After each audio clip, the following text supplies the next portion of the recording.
रात ठीक 2:47। बंगले की ऊपरी मंजिल की बालकनी में खड़ा राजीव अचानक ठिठक गया। उसके कानों में एक आवाज आई, बहुत ही हल्की, जैसे कोई उसके पीछे पीछे चल रहा हो। हवा बिल्कुल बंद थी, फिर भी पुराने पर्दे अपने आप हिल रहे थे। राजीव ने मोबाइल की टॉर्च पीछे की ओर घुमाई ही थी कि उसी पल उसने देखा, सफेद साड़ी पहने एक औरत उसके सामने खड़ी है। उसका पूरा शरीर जले हुए मांस जैसा लग रहा था। वो औरत बिना पलक झपकाए राजीव को घूर रही थी। राजीव चीखना चाहता था, लेकिन उसके मुंह से कोई आवाज नहीं निकली। वो औरत धीरे धीरे उसकी ओर बढ़ने लगी। राजीव ने भागने की बहुत कोशिश की, लेकिन उसका शरीर जैसे जड़ हो गया था। वो हिल भी नहीं पा रहा था। और फिर उस चुड़ैल ने उसकी गर्दन मरोड़ दी। अगली सुबह बंगले के अंदर राजीव की लाश मिली, लेकिन उसकी मौत कैसे हुई ये कोई कभी नहीं जान पाया। उसके बाद से उस बंगले में कोई किराएदार नहीं रहा।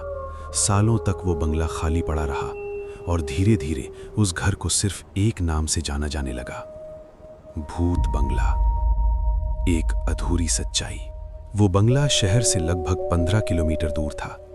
चारों तरफ जंगल, टूटी फूटी सड़कें और सालों से बंद पड़ा एक लोहे का गेट। सरकारी कागजों में उसे कहा जाता था खाली संपत्ति, लेकिन आसपास के गांवों में लोग उसे एक ही नाम से जानते थे, भूत बंगला। अमित एक फ्रीलांस डॉक्यूमेंट्री फिल्म मेकर था। रियल लाइफ हॉरर लोकेशंस पर वीडियो बनाना उसका जुनून था और उसने तय कर लिया वो उस बंगले में जाएगा। कई लोगों ने उसे मना किया, यहां तक कि उसके माँ बाप ने भी। उसकी माँ ने कहा, कहानी के लिए कहीं भी जाओ, लेकिन उस बंगले में मत जाओ। कुछ जगह कहानियां नहीं, असली होती हैं। अमित हंसते हुए बोला, अरे माँ, कैसी बेकार बातें कह रही हो। यही तो मेरा काम है, और अगर मैं इन बातों से डर जाऊं तो फिर काम कैसे होगा। लेकिन उसकी माँ का मन नहीं माना, क्योंकि वो उस बंगले से जुड़ी कई डरावनी बातें सुन चुकी थीं। अगले दिन वे वहां जाने के लिए निकल पड़े।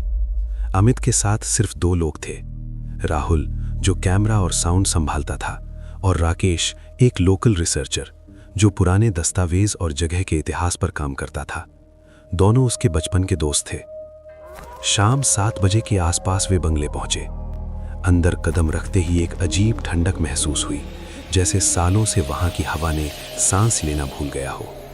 दीवारों पर सीलन के दाग, फर्श पर धूल की मोटी परत, लेकिन अजीब बात यह थी कि बीच बीच में साफ पैरों के निशान दिखाई दे रहे थे। राकेश वहीं खड़ा होकर बोला, इन पैरों के निशान देखकर लगता है कि कुछ ही देर पहले यहाँ से कोई होकर गया है। लेकिन ये बंगला तो सालों साल से बंद पड़ा है, तो फिर यहाँ से कौन चलकर जा सकता है? ये सुनकर राहुल बोला, और कौन हो सकता है? शायद दिन के समय इस बंगले में कोई आया होगा, उसी के पैरों के निशान होंगे। कुछ देर बाद राकेश बोला, लेकिन यहाँ कौन आएगा, चाहे दिन हो या रात? यहाँ के लोग तो सब जानते हैं कि ये बंगला भूतिया है। सब कुछ जानते हुए भी यहाँ कौन आएगा बताओ? मैं यहाँ आने से पहले एक बूढ़े आदमी से इस बंगले की कहानी सुन चुका हूँ। अगर तुम लोग कहो तो वो कहानी मैं तुम्हें सुना सकता हूँ। अमित ने हंसते हुए कहा, नहीं नहीं भाई, अपनी कहानी अपने पास ही रखो। हमें ये कहानियां सुना सुनाकर और डराने की जरूरत नहीं है। और वो बात टाल दी गई। वे आगे बढ़ते गए। हर 8-9 कदम पर ऐसा लग रहा था जैसे बंगला खुद आवाजें निकाल रहा हो। कभी लकड़ी की चरमराहट, कभी किसी भारी चीज के घिसटने की आवाज, और कभी बिल्कुल पास से आती नुपुरों की झंकार। लेकिन वे सब अनदेखा कर एक कमरे में आराम करने चले गए। रात गहराने लगी। करीब 1:30 पर जब तीनों पहली मंजिल पर थे, अचानक नीचे से जोर से दरवाजा बंद होने की आवाज आई। राहुल दौड़कर सीढ़ियों की ओर गया। मुख्य दरवाजा अंदर से बंद था, हैंडल हिल भी नहीं रहा था। यहीं से डर ने असली रूप लिया। हर थोड़ी देर में बंगला कुछ नया दिखाने लगा। कभी किसी कमरे से बच्चे की हंसी, कभी दीवारों पर उभरते हाथों के निशान। राहुल और राकेश लेट गए थे, लेकिन अमित अकेला बालकनी में खड़ा था। रात 2:40। तभी उसने फिर वही आवाज सुनी, बहुत टूटी हुई, बहुत कमजोर आवाज। वो मुड़ा, टॉर्च में देखा कि सामने वाले कमरे का दरवाजा खुला है, जो कुछ मिनट पहले बंद था। अमित धीरे धीरे अंदर गया। कमरा पूरी तरह अंधेरा था। टॉर्च की रोशनी में उसने देखा एक औरत सफेद साड़ी में पीठ किए खड़ी है। अमित बोला, तुम कौन हो और इतनी रात में यहाँ क्या कर रहे हो? औरत बोली, हमें बाहर जाने नहीं दिया गया। हमने बहुत कोशिश की, लेकिन हमें बाहर जाने नहीं दिया गया। अमित घबरा कर बोला, लेकिन तुम हो कौन? हम कहकर तुम किन लोगों की बात कर रहे हो और किसने तुम्हें बाहर जाने नहीं दिया? औरत बोली, अगर जानना चाहते हो कि मैं कौन हूं तो मुझे देखो। ये कहकर वो मुड़ी। उसका पूरा शरीर जला हुआ था। अमित के हाथ पैर कांपने लगे। उधर राहुल और राकेश की नींद खुली। अमित कमरे में नहीं था। वे टॉर्च लेकर उसे ढूंढने निकले। अमित चीख रहा था, लेकिन उसकी आवाज बाहर नहीं निकल रही थी। चुड़ैल उसकी ओर बढ़ रही थी। अमित भागना चाहता था, लेकिन उसे लगा जैसे कोई उसके पैरों को पकड़कर खींच रहा हो। जैसे ही वो उसकी गर्दन मरोड़ने वाली थी, राहुल और राकेश वहां पहुंच गए। चुड़ैल वहां से गायब हो गई। अमित डर से बेहोश हो चुका था। सुबह जब उसकी आंख खुली, वो अपने कमरे में था। राहुल और राकेश उसके पास बैठे थे।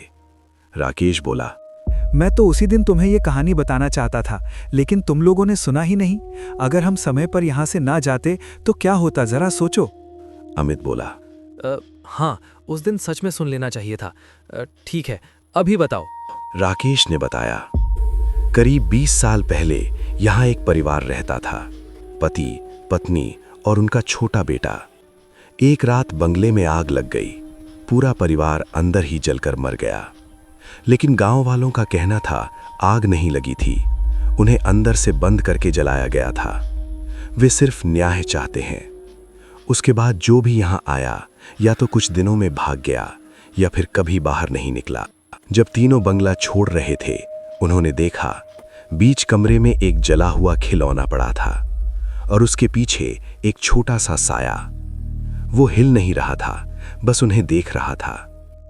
राकेश समझ गया, ये बंगला भूतिया नहीं है, ये उस रात का गवाह है जब उस परिवार को अंदर बंद कर दिया गया था और उनकी आत्माएं अब भी यहीं फंसी हैं। कुछ हफ्तों बाद अमित ने डॉक्यूमेंट्री अपलोड की। वीडियो वायरल हो गया। जांच फिर शुरू हुई और पहली बार सरकारी कागजों में लिखा गया, ये बंगला भूतिया नहीं है, ये एक अपराध स्थल है। लेकिन कहानी यहीं खत्म नहीं होती। वीडियो के आखिरी फ्रेम में, जिसे लगभग किसी ने नहीं देखा, कैमरे के पीछे बालकनी में एक छोटा सा साया खड़ा था। वो मुस्कुरा रहा था और आज भी लोग कहते हैं, अगर तुम सच जानने जाओगे तो भूत बंगला तुम्हें नुकसान नहीं पहुंचाएगा, लेकिन अगर सिर्फ रोमांच के लिए जाओगे तो ये बंगला तुम्हें बाहर नहीं निकलने देगा। क्योंकि कुछ जगहें डर नहीं मांगती, वे सिर्फ न्याय चाहती हैं। अगर आपको वीडियो पसंद आया तो प्लीज़ इसे लाइक करें और ऐसे और वीडियो देखने के लिए चैनल को सब्सक्राइब करना न भूलें।